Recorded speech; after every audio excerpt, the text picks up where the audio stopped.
Morning students, Suprabhat sabhi ko. Today we have reached the second part of our chapter that is confronting marginalization. आज हम दूसरे हिस्से में पहुंच गए हैं अपने चैप्टर के. In the first part we have seen that how government has provided subsidies, reservation and specific laws to prevent marginalization and to prevent discrimination against a few people, a few communities of people who are being traditionally discriminated. We have also put a ban on bad practices such as untouchability. So part second शुरू करते हैं अपने chapter confronting marginalisation का.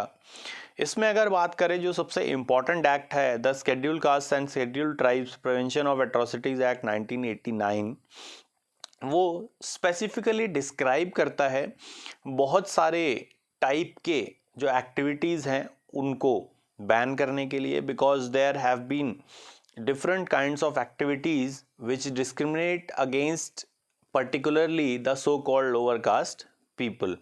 So इस definition में से कुछ जो points हैं वो आपकी बुक में दिए हुए हैं and we will discuss those points. So the act was framed in 1989 in response to Dalit demand made by Dalits and others that the government must take seriously the ill treatment and humiliation.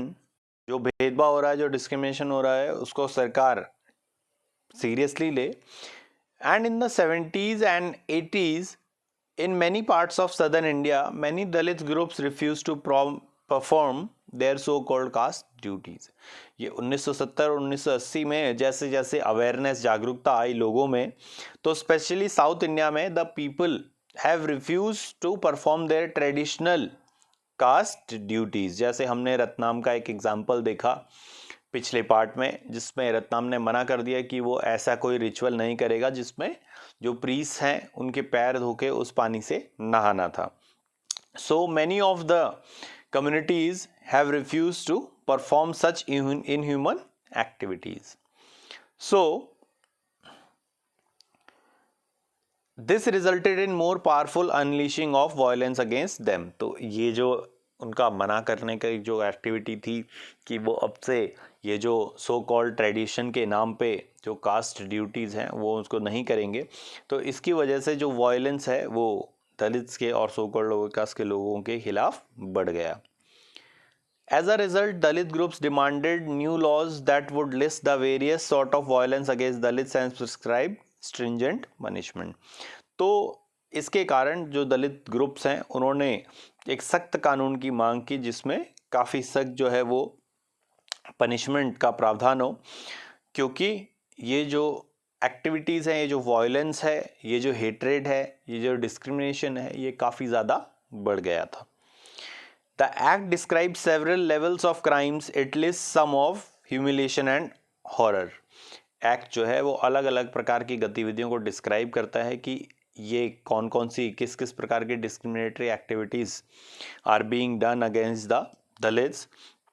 So let us understand a few types of activities. कुछ examples देखते हैं हम जिससे हमें थोड़ा और idea होगा. सबसे पहले तो nobody can force a member of a scheduled caste or scheduled tribe to drink or eat any inedible substance. कोई भी ऐसे प्रकार की चीज़ जो ह्यूमन बींग्स के लिए सूटेबल नहीं है खाने के लिए या ड्रिंक करने के लिए, ऐसा कोई भी सब्सटेंस किसी को कोई ज़बरदस्ती नहीं खिलाएगा, स्पेसिफिकली एससी और एसटी कम्युनिटी के लोगों को.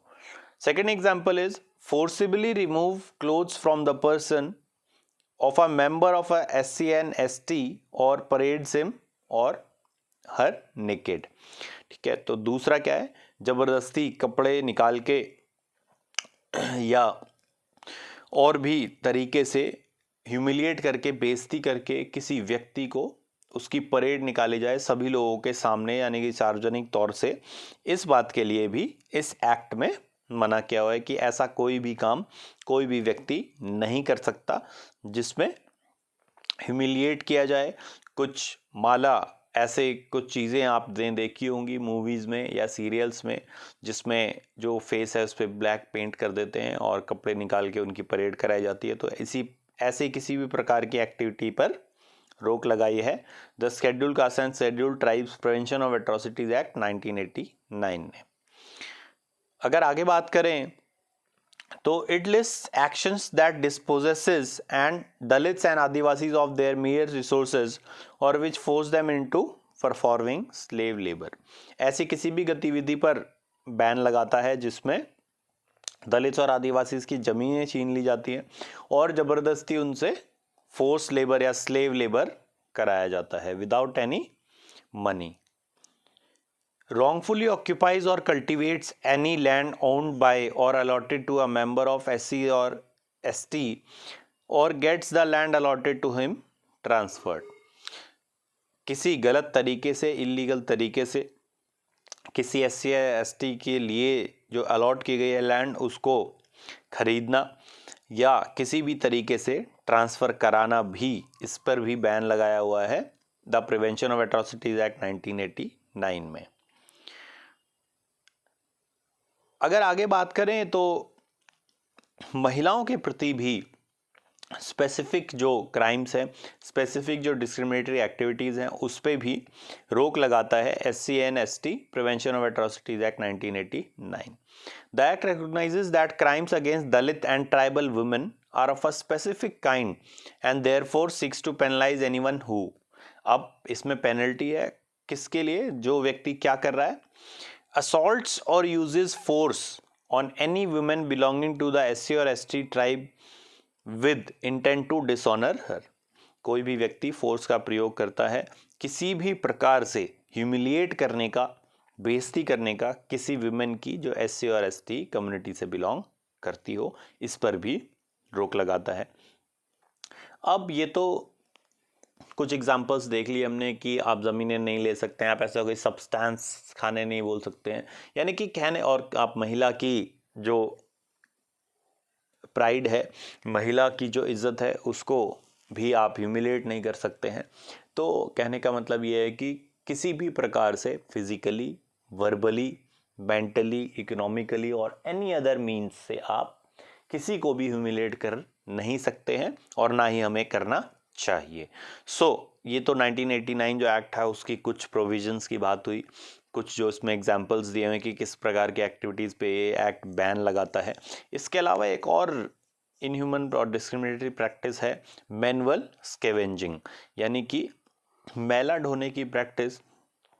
जो वेस्ट मटेरियल है, जो वेस्टेज है एनिमल्स की और ह्यूमन बीइंग्स की, उसको अपने हाथों से उठाना और उसकी साफ सफाई करना, that is known as manual scavenging. और हमारा जो सुप्रीम कोर्ट है, यहाँ पे ये भी बता दूं कि उसने मैनुअल स्कैवेंजिंग के लिए बहुत ही सख्त आदेश सरकार को दिए हुए हैं, जिसमें उन्होंने बोला कि मैनुअल स्कैवेंजिंग की प्रैक्टिस पूरी तरह से बंद होनी चाहिए and this work should be done with the help of machines. Manual scavenging refers to the practice of removing human and animal waste excreta using brooms, tin plates and baskets from dry latrines.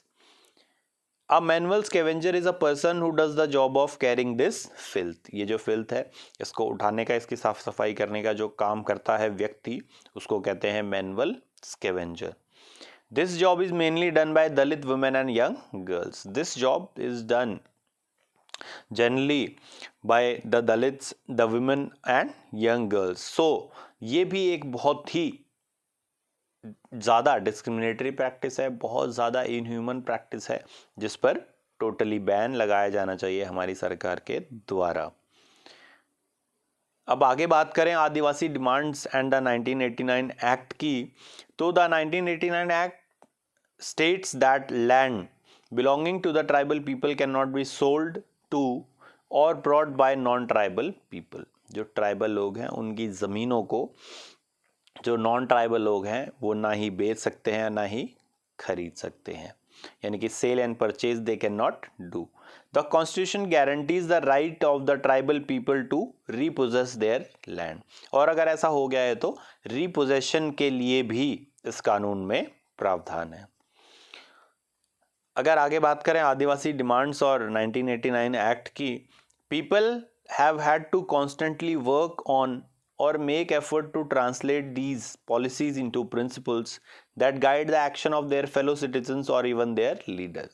तो ये सिर्फ policies बनाने से या law बनाने से ही काम नहीं चलेगा, बल्कि ऐसे प्रिंसिपल्स हमें डिफाइन करने हैं जिससे जो परमानेंट चेंज है, जो ये डिस्क्रिमिनेशन है, ये इंसानों के अंदर से खत्म हो जाए, स्पेशली उनके जो ऐसे डिस्क्रिमिनेशन करते हैं ट्रेडिशन के नाम पर. Similarly, even in a democratic society, similar processes of struggle, writing, negotiation and organizing need to continue. तो इस प्रकार की जो डिबेट्स और डिस्कशंस हैं कि कुछ लोग ट्रेडिशन के रिचुअल के नाम पे ऐसे जो कार्य अभी भी कहीं पर करने का प्रयास कर रहे हैं, उनके दिमाग में ऐसी सोच है, उस पर पूरी तरह से रोक लगाई जानी चाहिए. इसके लिए इसके ये जो काम है इन पर डिबेट किया जाना चाहिए, इनके बारे में लिखा जाना चाहिए, ताकि ये लोग, जो कुछ लोग ऐसे प्रैक्टिसेस में इन्वॉल्व हैं, they stop such discrimination and discriminatory practices. So I hope you understood today's topics well. Let's move on to the assignment part. Here we have question number first. What is manual scavenging? Who generally do this work? And why is it a bad practice? Question number 2. Give examples of how the Scheduled Castes and Scheduled Tribes Prevention of Atrocities Act 1989 classify atrocities against the Dalits. So I hope you understood today's topics well. If they were informative, please like the video, share it with your friends so that they can also be benefited from the information which we have discussed.